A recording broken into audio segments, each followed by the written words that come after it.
So dito tayo sa border ng Cambodia. Yan sa likod ko mga boss yung Cambodia, mga hotels and casinos. So yun, Kingdom of Cambodia. Marami tayong nakikitang foreigner na waiting. Ayun, waiting sa kanilang mga bus kasi naka-check pa dito sa immigration mga boss. At may mga kainan din dito habang naghihintay.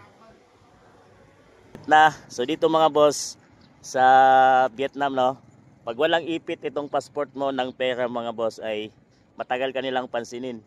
Kahit pa may mga papeles ka o documents. Dito ganoon kalakaran mga boss. Pagtawid mo ng Vietnam, magpasok mo dyan, kailan mo ipitan to para mapansin ka kagad at wala ng questions. Kasi mga boss, kung hindi mo ipitan ng pera, maraming questions at pwede kang harangin. So ganoon din sa Cambodia immigration, kailan mo ipitan din to.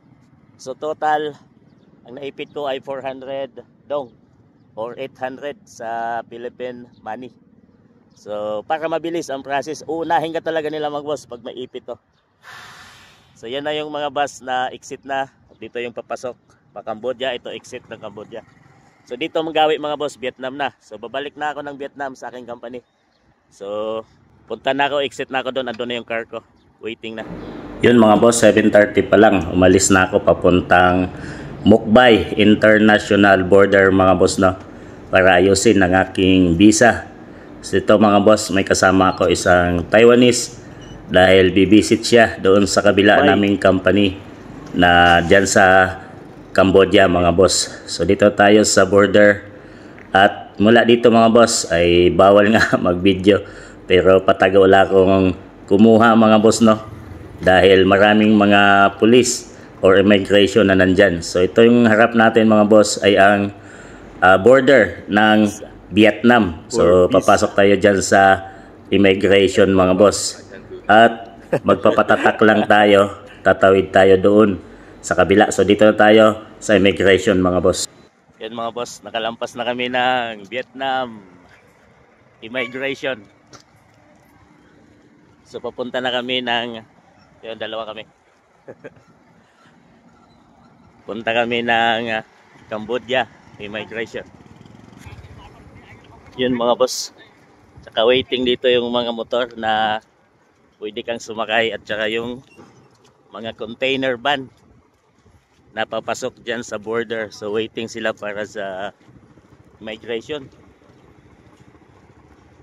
Saka yan na yung mga casino ng hotels ng Cambodia. So dito tayo sa boundary ng Cambodia at saka Vietnam mga boss. So nag-exit ako para sa aking visa. So process.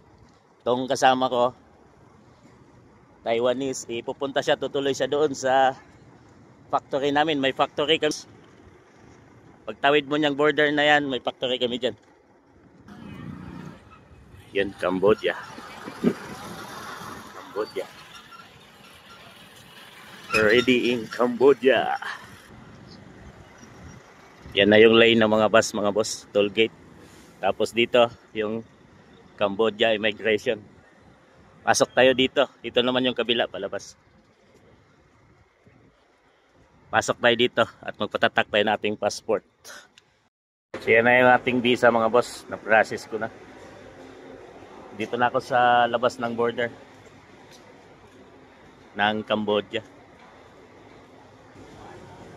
So yun, Kingdom of Cambodia. Marami tayong nakikitang foreigner na waiting. Ayun, waiting sa kanilang mga bus kasi naka-check pa dito sa immigration mga boss. At may mga kainan din dito habang naghihintay. So ayan, dito tayo sa labas. Hinihintay ko lang yung aking kasama. Naharang pa doon sa immigration. So hintayin ko lang. Kasama ko mga boss, andyan na yung car niya. Yan yung driver. Yan, mayroon kaming isang company dyan mga boss. KDM, Cambodia, Cambodia mga boss, Diamond. Okay, bye bye. Take care. So ito na yung exit mga boss. At papunta na siya doon. Nasa mga 10 minutes lang yung biyahe. At ako naman babalik dito sa...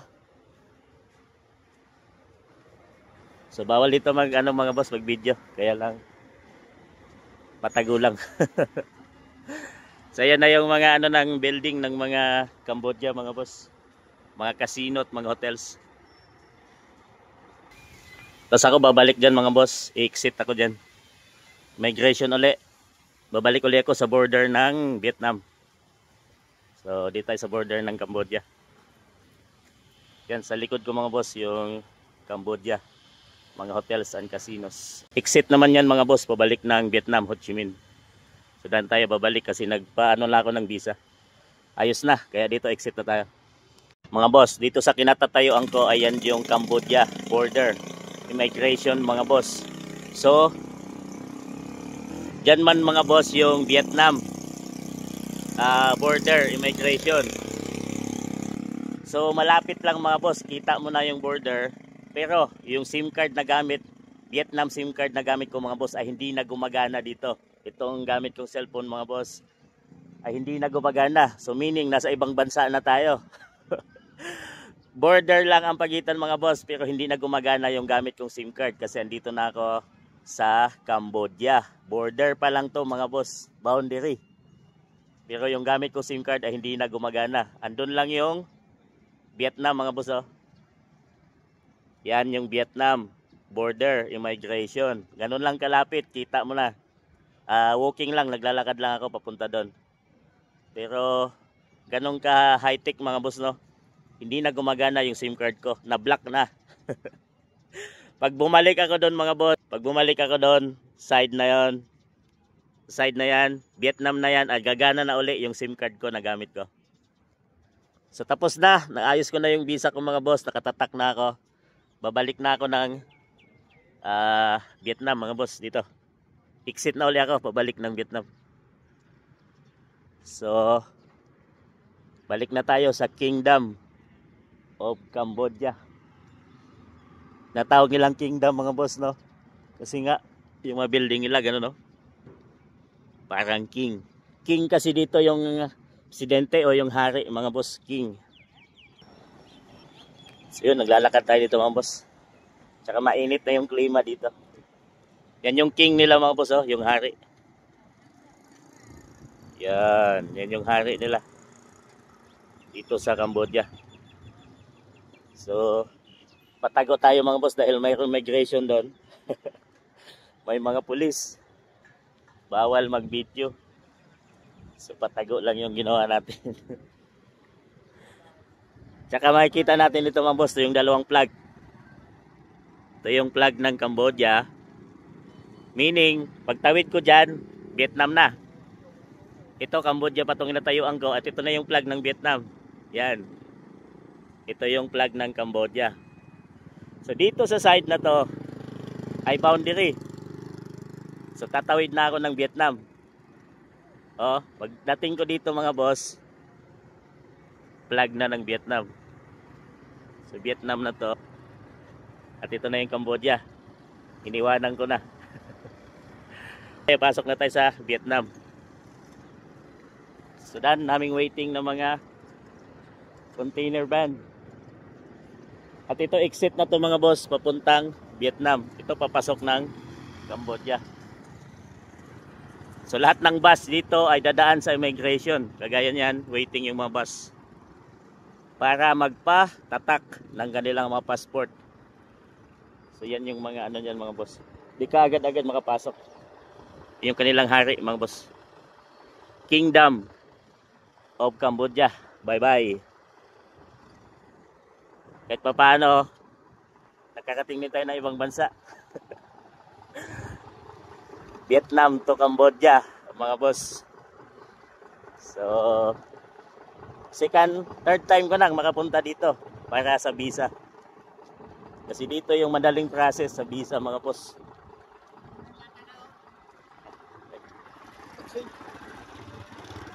So, maraming mga motor na tatanungin ka mga boss para sumakay. Ito, papasok na tayo ng Vietnam immigration. At dito, tapos exit na, waiting na yung car ko doon sa labas mga boss. Babalik na uli ako ng company. So dito, gumana na uli yung SIM card ko. Samantalang ilang metro lang yung layo, pero yung SIM card ko hindi na gumana pagpasok ko doon sa Cambodia. Dito sa kinatayuan ko gumana na uli. May signal na uli ako. So yan, papasok na tayo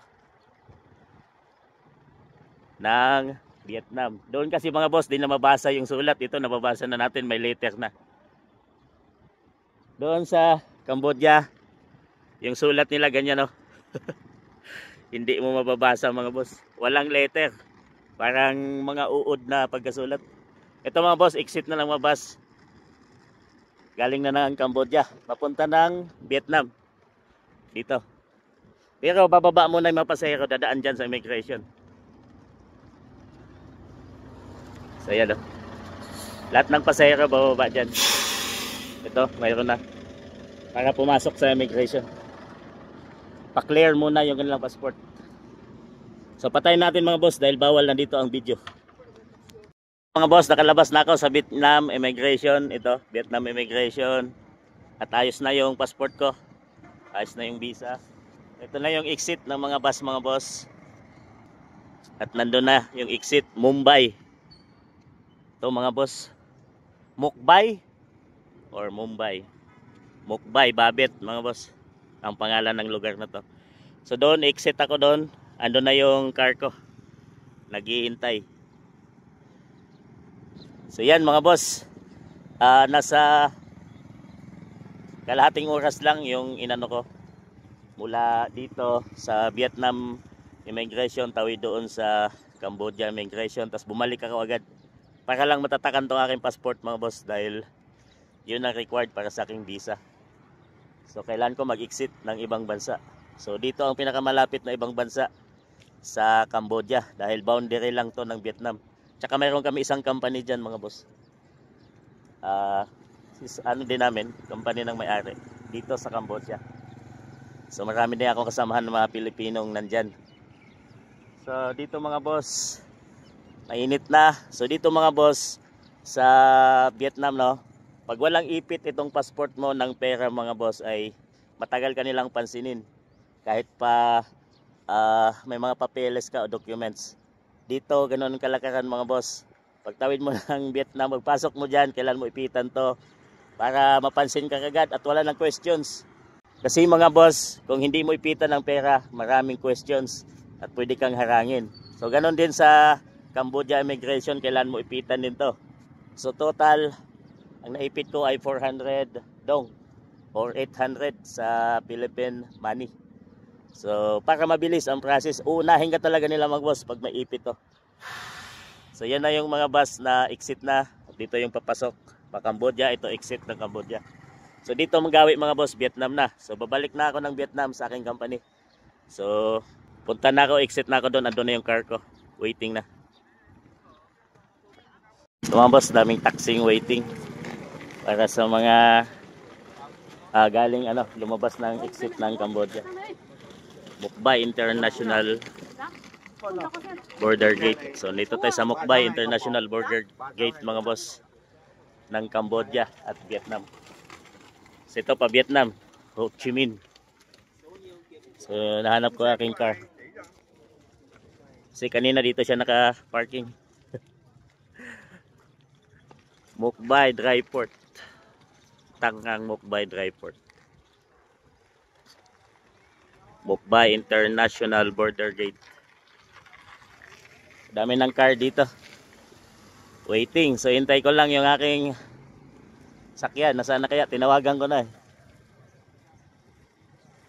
Sana kaya siya?